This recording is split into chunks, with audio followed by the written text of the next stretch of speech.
Hello दोस्तों, आप सभी लोगों का डीएलएड सेकेंड सेमेस्टर की हिंदी की क्लास में स्वागत है। देखिए, आज की क्लास में आप लोग 2015 का हिंदी का पेपर सॉल्व करने वाले हैं। तो देखिए, क्लास को स्टार्ट करने से पहले जिन लोगों ने अभी तक चैनल को सब्सक्राइब नहीं किया, कृपया आप लोग चैनल को सब्सक्राइब कर लें और देखिए ज़्यादा से ज़्यादा शेयर कीजिए जिससे कि ज़्यादा से ज़्यादा लोग जुड़ सकें। तो देखते हैं आज की क्लास का फर्स्ट क्वेश्चन। तो देखिए, सबसे पहले वस्तुनिष्ठ प्रश्नों को देखने वाले हैं। तो देखिए, आपके जो हिंदी का पेपर होता है, ठीक है, डीएलएड सेकंड सेमेस्टर में, उसमें आपके 5 ऑब्जेक्टिव क्वेश्चन होते हैं, ठीक है। तो सबसे पहले हम लोग ऑब्जेक्टिव क्वेश्चनों को देखेंगे, ठीक है, जो 5 आपके आते हैं। तो पहला क्वेश्चन कह रहा है कि निम्नलिखित में से कौन सा व्यंजन कह रहा है कि ऊष्म व्यंजन है, ठीक है। आप लोग ध्यान रखना है, ऊष्म व्यंजन की बात कर रहा है और आप लोगों को बता चुका हूँ। देखो, हिंदी पढ़ाई थी तो सारी चीज़ें आप लोगों को बता चुका हूँ, ठीक है। ऊष्म व्यंजन की बात कर रहा है। तो देखो, ऊष्म व्यंजन आपके कितने होते हैं? 4 वर्ड होते हैं, ठीक है। आपका सा और हा, ठीक है। ये 4 वर्ड जो होते हैं ना, ये सभी के सभी क्या होते हैं? आपके ऊष्म व्यंजन होते हैं, ठीक है। तो हमसे कह रहे हैं निम्नलिखित में से कौन सा ऊष्म व्यंजन है, और ऑप्शन देखो तीनों सा लिखे हैं। इसमें एक और होता है हा और मिल जाता है, ठीक है। तो ऊष्म व्यंजन कितने होते हैं? 4 व्यंजन होते हैं। तो इस क्वेश्चन का जो आंसर हो जाएगा आपका हो जाएगा उपर्युक्त सभी हो जाएगा, ठीक है। ऑप्शन नंबर डी हो जाएगा। देखो, नेक्स्ट क्वेश्चन कह रहा है कि स्र संयुक्ताक्षर निम्नलिखित व्यंजनों के मेल से बनता है। तो आप लोग ध्यान रखते हैं, जो स्र बनता है ये शा रा आ, ठीक है, इनके मेल से बनता है। तो आपका आंसर हो जाएगा ऑप्शन नंबर फर्स्ट। देखिए, नेक्स्ट क्वेश्चन कह रहे हैं कि खा का उच्चारण स्थल है। तो आप लोग ध्यान रखते हैं, देखो जो खा होता है ना, आपकी जैसे का, खा, गा, घा और इंग, ये 5 वर्ड होते हैं, ये कंठ से बोले जाते हैं, ठीक है। आप लोग ध्यान रखना है, कंठ से इनका उच्चारण होता है, ठीक है। अब देखो, यहाँ पे जो ता वर्ग होता है, ठीक है, जैसे आपका ता, था, दा, धा, ना, ठीक है, ये आपके दंत व्यंजन होते हैं। जैसे ता, था, दा, धा जब बोलते हैं ना, तो ये दांत से स्पर्श करता है, ठीक है। आप लोग ध्यान रखें। और आपका जैसे जो तालु होता है ना, चा, छा, जा, छा और वा, ये तालु होता है। ओष्ठ वाला जो होता है ना, फा, फा, वा, भा, मा, ठीक है, इनको ओष्ठ व्यंजन बोला जाता है, ठीक है। आप लोग ध्यान रखें। देखो, दंत में क्या होता है? ता, था, दा, धा, ना। और जैसे तालुम चा, छा, जा, झा, वा, और आपका जैसे पा, फा, बा, भा, मा हो जाएगा, ठीक है। और आप लोग ध्यान रखें, जो खा का उच्चारण स्थान है आपका इधर लिखा है, जैसे का, खा, गा, घा, इंगिया, इसको बोला जाता है कंठे व्यंजन, ठीक है। तो आपका आंसर हो जाएगा कंठे व्यंजन। देखो, चौथा क्वेश्चन कह रहा है आपका मुद्रा शब्द का अर्थ है, ठीक है। आपके ऑप्शन दिए अंगूठी, रुपया, आकृति, उपर्युक्त सभी, ठीक है। देखो, मुद्रा का मतलब एक तो रुपया भी हो जाता है, ठीक है, कहते हैं ना मुद्रा, ठीक है। एक मुद्रा मतलब आकृति भी हो जाता है, कहते हैं ना किस मुद्रा में बैठे हो, ठीक है। तो मुद्रा आकृति भी हो जाएगा और आपकी अंगूठी भी हो जाएगा, ठीक है। तो आप लोग ध्यान रखते हैं, तो आपका आंसर हो जाएगा उपर्युक्त सभी हो जाएगा, ठीक है। अब देखो, नेक्स्ट क्वेश्चन कह रहे हैं कि अज शब्द का अर्थ है, कह रहे दशरथ के पिता, आज, अजगर, आजीवन, ठीक है। तो आप लोग ध्यान रखना है, देखो इसका जो आंसर हो जाएगा वो आपका हो जाएगा दशरथ के पिता, अज का। देखिए, अब हम लोग देखने वाले हैं अत लघुत्तरीय प्रश्नों को, क्योंकि आपके देखो हर एक पेपर में, जो भी पेपर होते हैं उसमें ज़्यादातर 5 ही क्वेश्चन आपके ऑब्जेक्टिव होते हैं, ठीक है। तो अब हम लोग देखने वाले हैं अत लघुत्तरीय प्रश्नों को। तो पहला क्वेश्चन कह रहे हैं कि स्वर और व्यंजन में अंतर है, ठीक है। स्वर और व्यंजन में अंतर की बात कर रहा है। देखो, आप लोगों को बता चुका हूँ, जो स्वर होते हैं ना, ठीक है, स्वर क्या क्या होता है? जो उच्चारण करते हैं वो बिना किसी अक्षर की सहायता से उच्चारण करते हैं, ठीक है। और जो व्यंजन होते हैं वो क्या होते हैं? स्वर की सहायता से उच्चारित होते हैं, ठीक है। तो वही कह रहे हैं, देखो स्वर बिना किसी अक्षर की सहायता से बोले जाते हैं, ठीक है। स्वर क्या होते हैं? बिना किसी सहायता से बोले जाते हैं। व्यंजन स्वर की सहायता से बोले जाते हैं। तो हमसे कह रहे हैं स्वर और व्यंजन में अंतर कह रहा था, तो ये आपका अंतर हो गया, ठीक है। आप लोग ध्यान रखें, देखो स्वर बिना किसी अक्षर की सहायता से बोले जाते हैं। यदि आपसे ये डेफिनेशन भी पूछे कि स्वर किसे कहते हैं, तो ये डेफिनेशन आप लोग लिख सकते हैं कि स्वर जो होते हैं ना, बिना किसी अक्षर की सहायता से बोले जाते हैं। अगर व्यंजन ठीक है, व्यंजन की डेफिनेशन आपसे पूछी जाए तो आप लोग लिख सकते हैं जो व्यंजन होते हैं व्यंजन का उच्चारण स्वर की सहायता से होता है। ठीक है, या व्यंजन स्वर की सहायता से बोले जाते हैं। ठीक है, आप लोग देख रहे हैं। देखो नेक्स्ट क्वेश्चन कह रहे हैं कि आदर्श वाचन किसे कहते हैं। ठीक है, तो आप लोग देख रहे हैं कि शिक्षक द्वारा कह रहे उचित स्वर, लय, गति, विराम, ठीक है, चिन्हों का प्रयोग करते हुए जो वाचन किया जाता है, ठीक है, उसी को आदर्श वाचन बोला जाता है। ठीक है, मतलब देखो आदर्श वाचन की बात कर रहे हैं, मतलब जो टीचर होता है ना, टीचर वो क्या करता है कि जैसे हिंदी के टीचर आप लोगों ने जैसे 10th और 12th में पढ़े होंगे। ठीक है, जो भी जैसे आपको ठीक है दोहे वगैरह सुनाते हैं तो वो स्वर लय में सुनाते हैं। ठीक है, तो वही कह रहे हैं कि शिक्षक द्वारा कह रहे हैं स्वर, लय, गति, विराम, चिन्हों का प्रयोग करते हुए जो वाचन किया जाता है उसको क्या बोला जाता है। ठीक है, आदर्श वाचन बोला जाता है। देखिए नेक्स्ट क्वेश्चन कह रहे हैं कि अनुरक्ति और निश्चीम शब्द का विलोम शब्द बताइए। ठीक है, विलोम पूछा गया है। अब लोग देख रहे हैं अनुरक्ति का मतलब विरक्ति हो जाता है। ठीक है, विरक्ति हो जाता है। अनुरक्ति का मतलब क्या हो जाएगा, विरक्ति हो जाता है। ठीक है, निश्चीम का क्या हो जाएगा, असीम हो जाएगा। ठीक है, नेक्स्ट क्वेश्चन कह रहे हैं कि विस्मयादि बोधक चिन्ह का प्रयोग कब करते हैं। तो आप लोग देख रहे हैं जहाँ पे विस्मय, ठीक है, पीड़ा, हर्ष, घृणा इत्यादि का बोध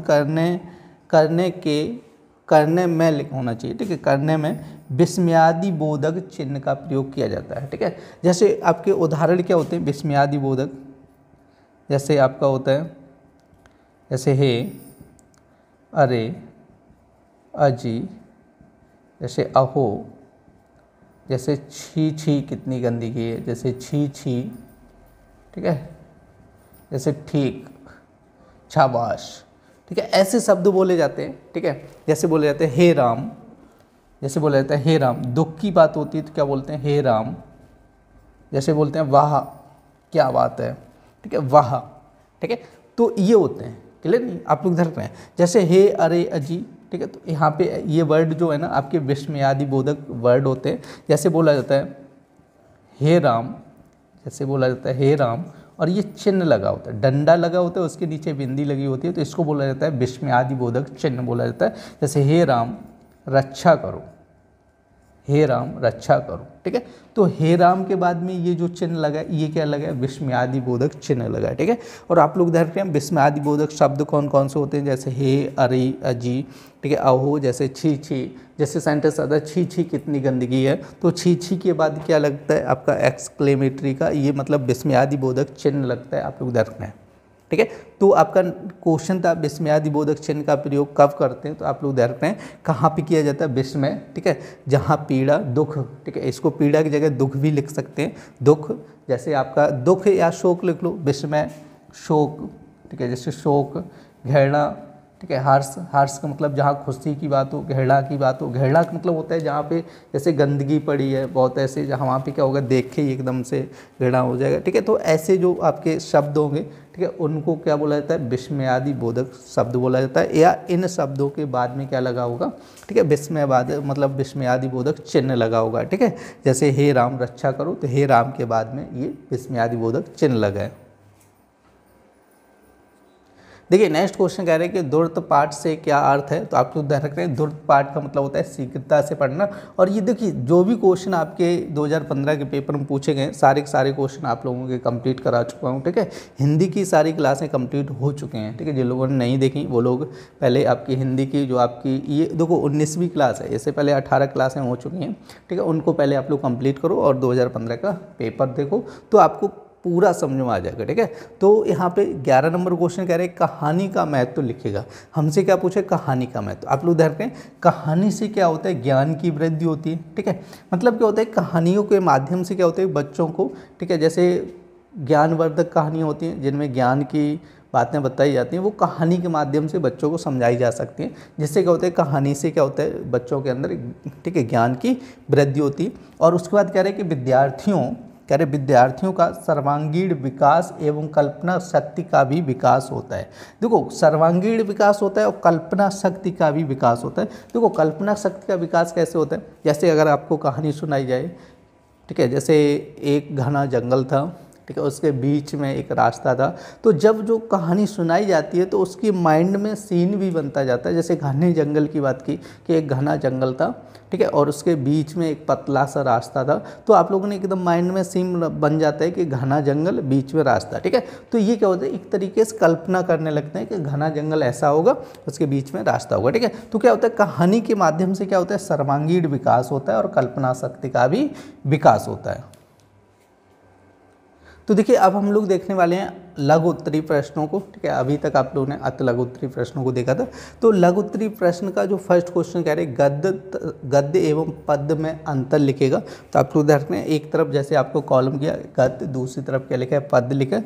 तो देखो गद्य में क्या होता है कि गद्य के वाक्यों में विराम के नियमों का पालन किया जाता है, ठीक है। अगर हम गद्य की बात करेंगे तो उसमें क्या होता है कि विराम चिन्हों का प्रयोग किया जाता है, सही से प्रयोग किया जाता है, ठीक है। आप लोग देख रहे हैं और कह रहे हैं कि पद्य में इन नियमों का कोई बंधन नहीं होता है, ठीक है। मतलब जो विराम चिन्हों की बात है वो केवल गद्य में होती है, ठीक है। गद्य में क्या होता है, विराम के नियमों का पालन किया जाता है, लेकिन पद्य में इन नियमों का कोई बंधन नहीं होता है, ठीक है। आप लोग देख रहे हैं देखो सेकंड क्या कह रहे हैं कि गद्य में लय की कोई भूमिका नहीं होती है, ठीक है। गद्य का मतलब जैसे गद्यांश होता है ना, कहानी होती है, उसमें कोई लय की कोई भूमिका नहीं होती है, ठीक है। आराम से पढ़ते चले आओ, लय की कोई ज़रूरत नहीं होती। लेकिन पद्य में क्या होता है कि पद्य में गति तथा लय की विशेष भूमिका होती है, ठीक है। पद्य में क्या होता है, गति और लय के साथ उसे गाना पड़ता है, ठीक है। जो भी आपका जैसे कोई पद्य दिया, ठीक है, तो उसको गति और लय के साथ में उसे पढ़ना पड़ता है, ठीक है, तभी अच्छा लगता है। लेकिन इसमें गद्य में ऐसी कोई ज़रूरत नहीं होती, ठीक है, लय की कोई ज़रूरत नहीं होती, ठीक है। आप लोग देख रहे हैं नेक्स्ट कह रहे हैं कि गद्य में छंद का कोई उपयोग नहीं होता है, ठीक है। गद्य में छंद का उपयोग नहीं होता है, लेकिन कह रहे हैं कि पद्य की रचना सदैव छंदबद्ध और कह रहे हैं छंद युक्त होती है, ठीक है। पद्य की रचना कैसे होगी, सदैव छंदबद्ध और छंद युक्त होती है, ठीक है। पद्य में हमेशा छंद मिलेगा, लेकिन इसमें कोई भी छंद का उपयोग नहीं किया जाता है। देखिए नेक्स्ट क्वेश्चन कह रहे हैं कि लेखन का कार्य करते समय कागज और आंखों के बीच कितनी दूरी होनी चाहिए। तो आप लोग देख रहे हैं लेखन का कार्य करते समय कह रहे कागज और आंखों के बीच की कह रहे 12 इंच की दूरी होनी चाहिए। देखो लगभग आपकी 12 इंच का मतलब आपकी 30 सेंटीमीटर दूरी होती है, ठीक है। क्योंकि आपकी साइंस की क्लास यदि आप लोगों ने देखी होगी तो उसमें जो जैसे हम लोग पुस्तक पढ़ते हैं, किताब और आंखों के बीच की में क्या होता है, लगभग 30 सेंटीमीटर की दूरी मिनिमम होनी चाहिए, ठीक है। तो वही कह रहे हैं कि लेखन का कार्य करते समय कागज और आंखों के बीच कितनी 12 इंच। 12 इंच का मतलब क्या होता है, 30 सेंटीमीटर दूरी होनी चाहिए, ठीक है। देखो पढ़ते समय, लेखन का कार्य करते समय भी और पढ़ते समय भी बीच में 12 इंच या आपका 30 सेंटीमीटर की दूरी होनी चाहिए। और कह रहे कि लिखते समय कह रहे बच्चों को कुर्सी तथा मेज का प्रयोग करना चाहिए। देखो कुर्सी मेज का प्रयोग इसलिए करना चाहिए क्योंकि अच्छे से बैठ के आराम से लिख सकते हैं, ठीक है, राइटिंग भी अच्छी आ सकती है, तो इसलिए कुर्सी मेज का प्रयोग करना चाहिए। लेकिन ये आपका इम्पोर्टेंट है कि 12 इंच या 30 सेंटीमीटर की दूरी होनी चाहिए, ठीक है। अगर किताब पढ़ रहे हैं तो काफ़ी बच्चों को आप लोगों ने देखा होगा बहुत एकदम पास में लगा लेते हैं, ऐसे पढ़ते हैं, ऐसे नहीं पढ़ना चाहिए, ठीक है। मिनिमम कितनी दूरी होनी चाहिए, 30 सेंटीमीटर, ठीक है, किताब और आंखों के बीच में दूरी होनी चाहिए। देखिए नेक्स्ट क्वेश्चन कह रहे हैं किन्हीं 4 विराम चिन्हों का उदाहरण सहित वर्णन कीजिए।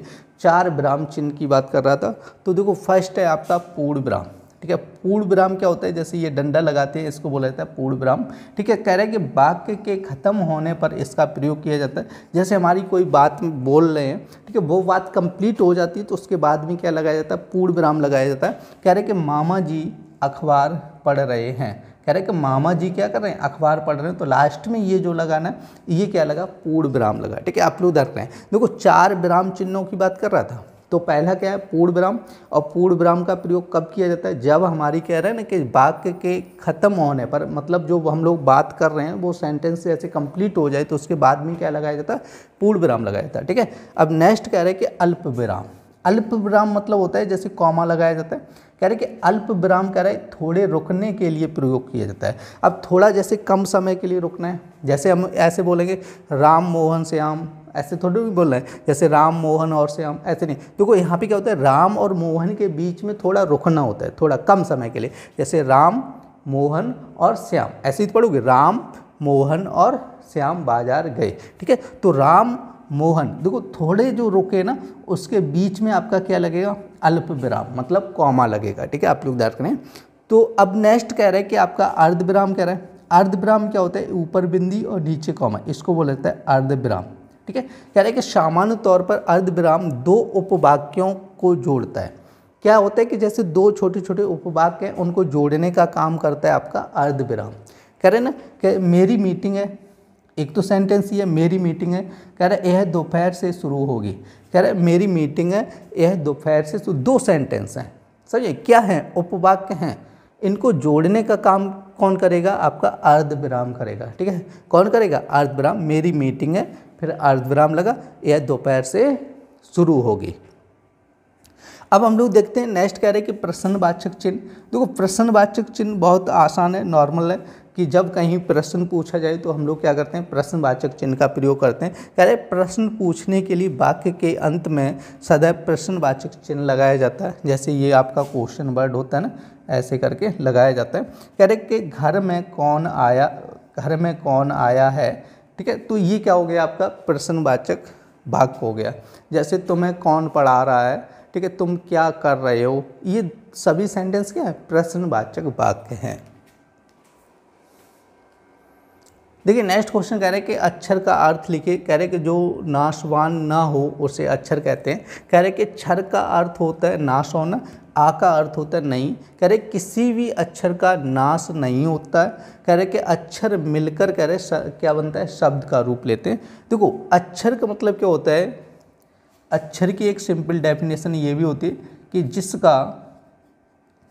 जिसका खंडन ना किया जा सके उसे अक्षर कहते हैं। क्या कहते हैं, अक्षर कहते हैं। खंडन का मतलब जिसको, जैसे कह रहे हैं नाशवान या खंडन, खंडन मतलब तोड़ना। जैसे यहाँ पे आपका जैसे लिखा है मोहन, ठीक है, मोहन को तो आप अलग कर सकते हो, जैसे माँ अलग कर दिया, प्लस जो ओ की मात्रा है वो अलग कर दिया, जैसे हा अलग कर दिया, ना अलग कर दिया। ठीक है, तो ये सभी अलग अलग हो गया। जैसे कहीं पर कोई वर्ड लिखे, जैसे माँ लिखे, अब माँ को तोड़ो, इसके टुकड़े करो, माँ, ओनली माँ लिखे तो वही इसको तोड़ा जा सकता है।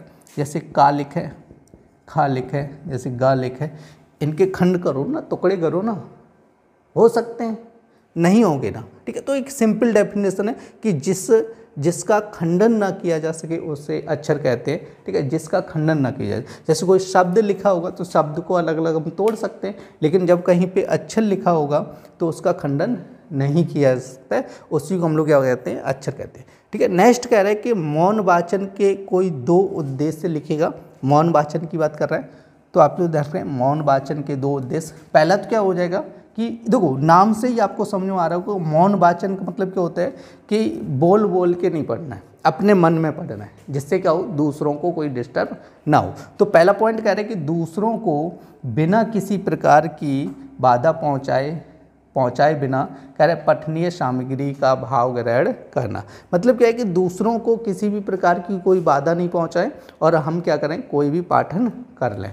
ठीक है, मतलब अपने मन में पढ़ना। मौन वाचन का मतलब क्या हुआ, अपने मन में पढ़ना, जिससे क्या हो कि दूसरों का कोई डिस्टर्ब ना हो।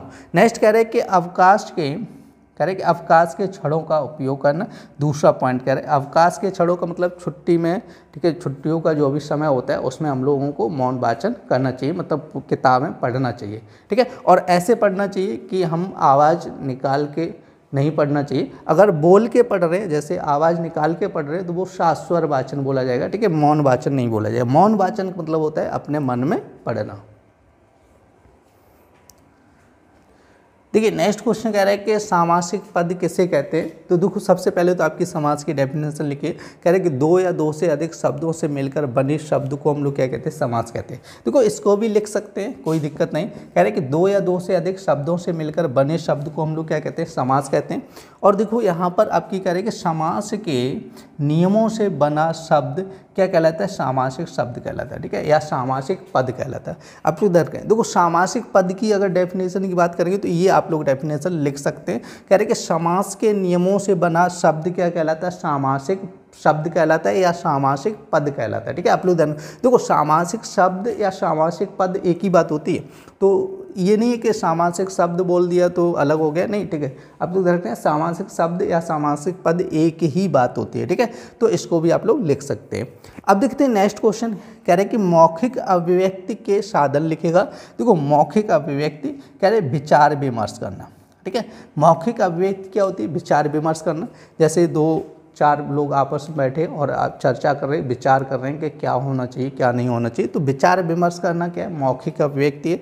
जैसे वार्तालाप करना है, वार्तालाप करना का मतलब बातचीत कर रहे हैं तो मौखिक अभिव्यक्ति है। जैसे वाद विवाद हो जाए, ठीक है, वो भी क्या मौखिक अभिव्यक्ति है। जैसे चर्चा पर चर्चा करना मौखिक अभिव्यक्ति है। कह रहे कविता पाठ, ठीक है, भाषण, व्याख्यान, कहानी, कथन इत्यादि क्या है? मौखिक अभिव्यक्ति के साधन है, ठीक है। आप लोग ध्यान रखें, देखो विचार विमर्श करना, वार्तालाप करना, वाद विवाद, चर्चा पर चर्चा, और कह रहे हैं कि कविता पाठ, भाषण, व्याख्यान, कहानी, कथन इत्यादि मौखिक अभिव्यक्ति के साधन है। देखिए बच्चों, आज की क्लास में आप लोगों ने हिंदी का 2015 का पेपर सॉल्व किया था। उम्मीद करते हैं आज की क्लास आप लोगों को पसंद आई होगी। यदि क्लास पसंद आई तो कृपया लाइक करें और देखिए ज़्यादा से ज़्यादा शेयर कीजिए जिससे कि ज़्यादा से ज़्यादा लोग जुड़ सकें। फिर मिलते हैं ऐसी नेक्स्ट क्लास में, तब तक के लिए धन्यवाद।